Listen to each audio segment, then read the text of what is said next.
সাল 2020 সালে বাংলাদেশ নামে একটি দেশ ছিল। বাংলাদেশ বাংলাদেশ বাংলাদেশ নামে একটা দেশ ছিল। কইটা আমরা তো থাকি নোয়াখালী, আমাকে এই সাইডে বরিশাল আর এই সাইডে ব্রাহ্মণবাড়িয়া। বাংলাদেশ কই? আচ্ছা দেখি তো কি বলে। সেই দেশটা ছিল অনেক শক্তিশালী। তৎকালীন যুগে বিশ্বে করোনা ভাইরাস নামে একটি মহামারীর আবির্ভাব হলো। এই মহামারীতে পুরা বিশ্ব কাহিল হলো। কিন্তু বাংলাদেশে এসে করোনা ভাইরাস লজ্জায় ঘৃণায় অপমানিত হয়ে বুড়িগঙ্গা নদীতে ঝাঁপ দিয়ে আত্মহত্যা করলো। বুড়িগঙ্গা নদী আবার কোন জায়গায়? ও, বাংলাদেশ।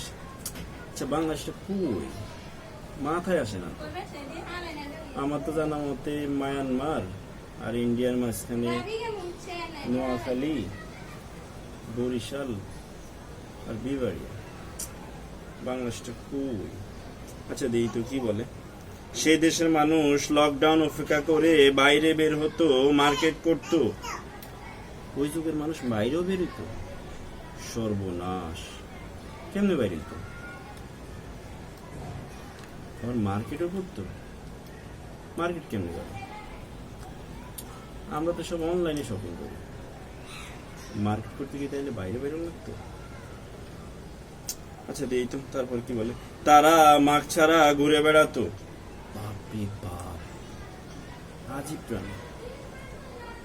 মাস্ক ছাড়া ঘুরে বেড়াইতো। এই তো তারপরে তারা ফার্মেসি থেকে বিড়ি কিনে খেত।